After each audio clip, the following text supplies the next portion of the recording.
Wow. It is technically 12:04 a.m. on Tuesday. The Let me think about it. The 2nd of July.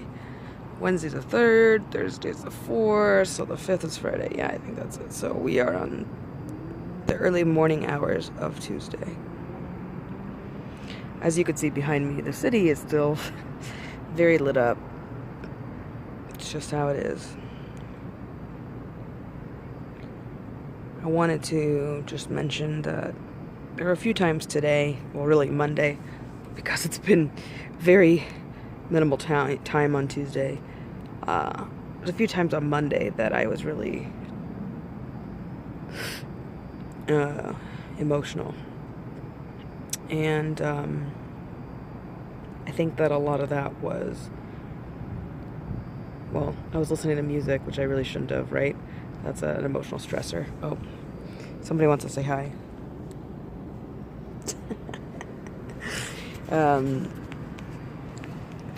Music can be an emotional stressor, right? It could make you feel things that, it takes your brain somewhere. It takes your brain to this, like, fantasy place, and it's like any song that I listen to really hits me really hard, because some part of it relates to Mom and my relationship with her, and so that was really hard. Those a few times today that I listened to some music and that were really, like, challenging. But I was just crying right now too, because I think about things like I'm a religious person, right? I would say minimally religious, because when people think of religion, they think of, like, people doing missionary work and people pushing each other to do what they want, like make sure that you go to heaven, so you have to do this, or if you don't want to go to hell, you can't do this. And so there's a lot of restriction, I think, on people within, I would say, like, traditional, hierarchical, organized religions. And I don't believe in any of that. Like, I don't believe in organized religion the way that I think most people do.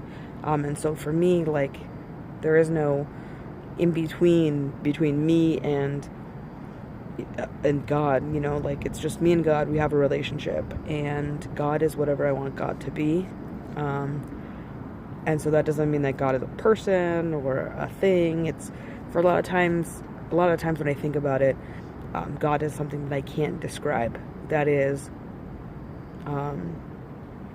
tangible in a sense, but not tangible in other senses. So, for example, things like love or lust or happiness or sorrow or joy, like, those are all feelings, and there are things that instigate those feelings. There are powers that create those feelings within us that are influenced then by other people, but I can't touch those things, right? Like fate and faith itself, and even, like, the idea of life, like the Big Bang Theory. Like, maybe it was science.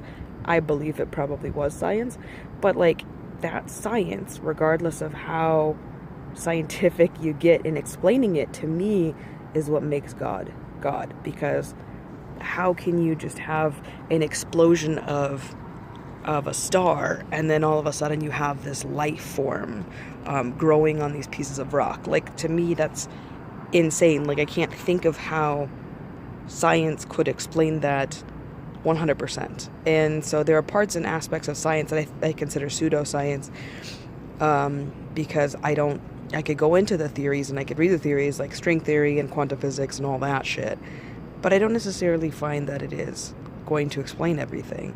And maybe I'm just naive and I haven't read all that's out there. Possible, because I'm not a genius and I don't have time to read all these books. But my point is that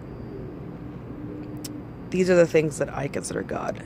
And as much as I truly believe in those higher powers that we can't control, and I think that's really what God should be for people, But of course, I'm not going to push it on you because I'm not one of those religious people, right?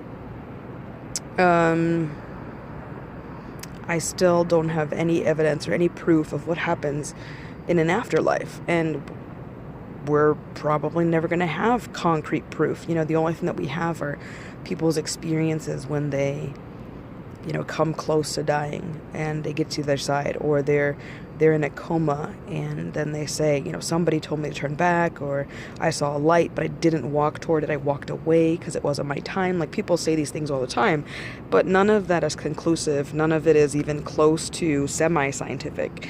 And so what really scares me, not dying per se, like I mean, I've had my moments where I've been scared to be like, what's going to happen when I die?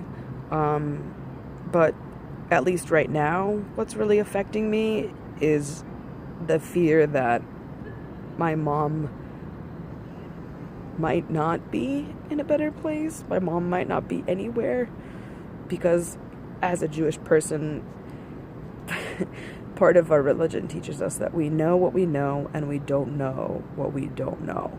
And that's that. We could theorize as much as we want, but really what it comes down to, it's black or white. We know or we don't know.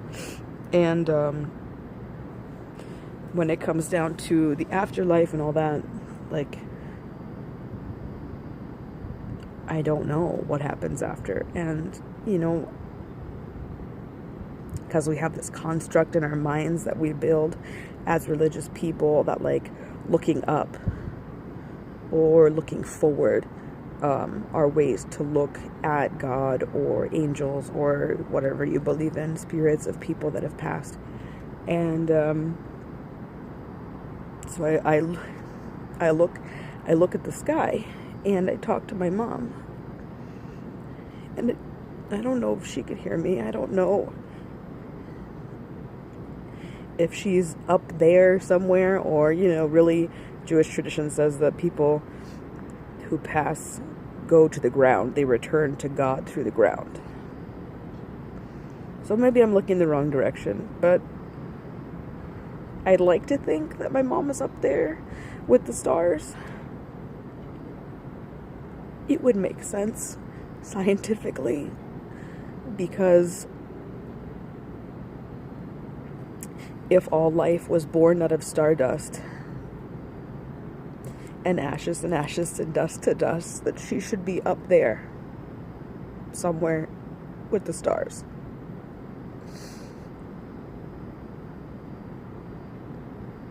But it's emotional for me to think about the fact that she might just not be anywhere. That she lives through me, and she lives through, my choices, my actions, my genetics. But that she might be gone forever spiritually, and that scares me. And it makes me sad for her, because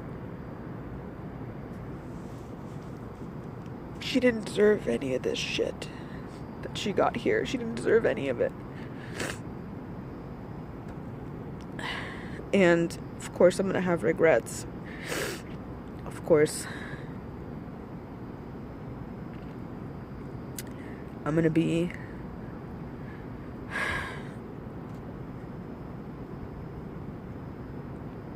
sad that I missed so much time with her, and I know I can't go back, but it still hurts to know that I could have been there for her more. I could have treated her better, when we had our arguments or our issues. Like, I could have been maybe a child that she needed instead of a child that she had. I could have been reliable. And, as much as I did a lot more than some people in her life, I think that I still didn't do enough. And she didn't deserve to be subjected to just mediocre amounts of love or care. And so it scares me and it saddens me to think of the fact that she might just be gone and there's not a better place for her somewhere, that she's not getting better treatment or having a better existence somewhere else, because she deserves that. And so while it's scary, because I am a person of faith, I refuse to think that she is just gone. She has to be here with me. She has to be here with our family. She has to be watching us every step of the way. Because something else that scares me is doing things on my own as an adult and not being able to run them by her, not being able to have her to guide me, not having her meet her grandchildren if she ever has any. Like, these are the things that get sad in me. And I know it's a random thought. And it's been a long 11 and a half minutes on this random thought, but this is one of the things that keeps me crying and thinking too much on everything in specific about her, and I just feel so god awfully sorry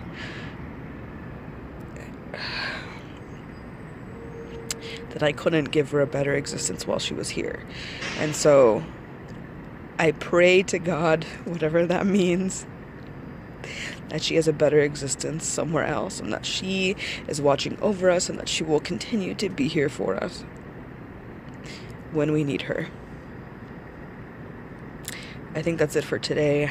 I'm going to try to stop crying and try to get to bed, because now it is probably 12:30 and I'm exhausted. And there's more to do tomorrow, as always.